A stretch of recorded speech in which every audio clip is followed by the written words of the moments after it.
Ember. Wah rusak nih kalau gue geng motor. Ini gue ketuanya loh ini. Oh ya? Gue ketua geng motor. Kemarin lu bilang sama gue ketua cheerleader. Abis itu geng motor. Nggak? Good. Jawab. Jawab. Elah gue mau ngomong. Ya udah aku Ini nggak mau ngomong nih. Aku nggak gangguin. Iya. Nih itu tadi kan yang tadi Muslim.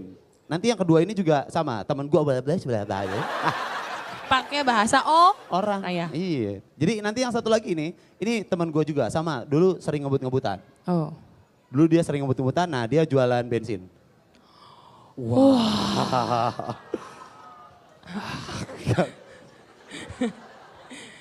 Gak usah ngomong deh, mendingan lucu gini nih. Nah, kita panggil.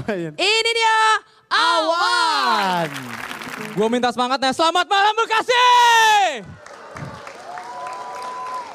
Selamat malam Bekasi! Terima kasih telah menghadirkan gue di sini. Gue di sini mau curhat sebentar kenapa gue bisa masuk stand up comedy. Dulu sebenarnya karena kebutuhan sidang kuliah. Gue berpikir bahwa stand up comedy membuat gue pede akan menjalankan sidang skripsi buat gue sidang di kuliah. Gara-gara gue ikut stand up comedy, sidang gue tuh berbeda. Orang biasanya masuk ke ruang sidang, ya selamat pagi bapak-bapak ibu-ibu, kok gue beda? Kok gue, selamat pagi bapak-bapak ibu-ibu. Mana suaranya? Mana suaranya? Bapak-bapak pada diem. Terus biasanya kalau kita lagi sidang, misalnya kita lagi ngeblank nih, kita ngeblank, dan kalau gue tuh lagi stand up, kalau misalnya gue ngeblank, gue nge-riffing. Ya kan? Kita nge-riffing penonton, tau gak nge-riffing kayak gimana? Nge-riffing tuh kayak misalnya, mas mukanya lucu amat, kayak tukul, misalnya gitu. Nah, waktu itu gak ada penonton, adanya dosen. Ya udah, gue riffing dosen.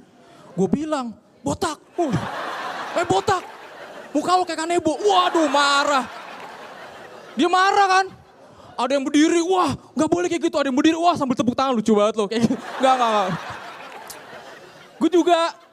Gue tuh anaknya pemberani. Setan gue semua gak takut. Kuntilanak gue gak takut, genduro gue gak takut, sundel bolong gue gak takut. Tapi ada satu setan yang bener-bener bikin gue ketakutan. Itu setan sampai dijadiin film. Tahu gak lo namanya apa? Setan budek. Itu setan budek serem banget men. Kalau kuntilanak ada, itu tinggal gue bacain ayat kursi, mereka kabur. Ini kok setan budek, ini gimana cara ngusirnya? Gak bakal bisa.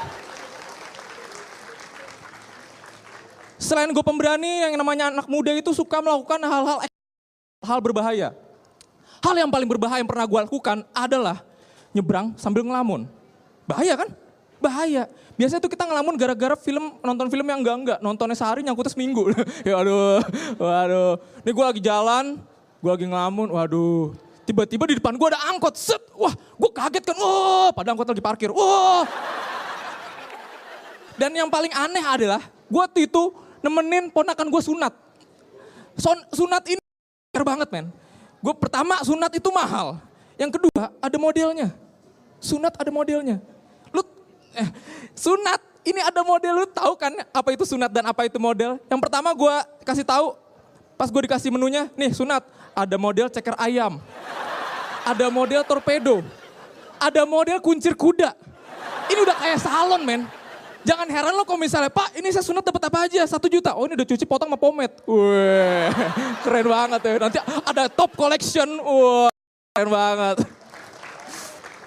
Dan yang paling aneh lagi di Indonesia adalah, lu kalau misalnya lihat lomba 17-an, yang menurut gue lomba 17-an itu udah harus go internasional. Kenapa? Karena dia harusnya jadi olahraga. Olahraga itu cuma butuh 2, otot dan otak. Bener gak? Makan kerupuk pakai otot. Dan harus pakai otak. Kalau misalnya nggak pakai otak, lu makan kerupuk tapi kerupuk lawan. Bego. Dan yang paling aneh, harus lu pakai otak di balap karung. Temen gue pakai otot, iya pakai otot jelas. Tapi dia nggak pakai otak, dia pakai balap karung tapi masih ada berasnya. Kan bego. Aduh masih berat. Aduh berat. Goblok. Dan ada lagi misalnya begini.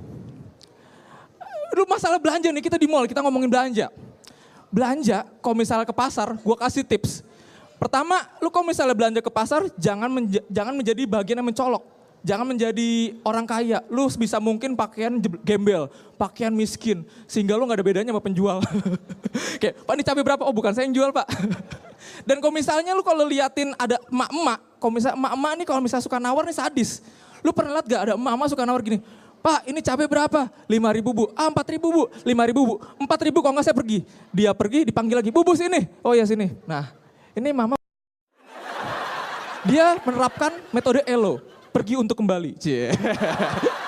Keren. Di Jepang itu ternyata semua serba cepet men. Orang jalannya cepet, orang makannya cepet, apalagi internetnya itu cepet banget. Internet Jepang tuh cepet banget.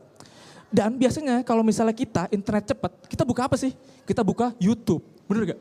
Buka YouTube, wah kita streaming, wah videonya gue pilih. Videonya belum mulai, bufferingnya udah kelar. Wah anjir, cepet banget, katro kan kita. Nah dan biasanya kita para laki-laki, kalau misalnya internet udah cepet, kita udah bukan buka YouTube lagi. Ngomong-ngomong kita ini hari apa sih? Hari Jumat. Nah ini baru banget nih, ini kebalik sebentar. Nah ini baru banget gue alamin hari ini. Lu tahu nggak kalau misalnya orang Itali kalau lagi ngomong ngapain? Gerak kan? Lah punta ngomong. Nah kalau orang India ngomong, kepalanya goyang-goyang. Ya aja pahe hemat aha. Kepalanya dia capek sendiri.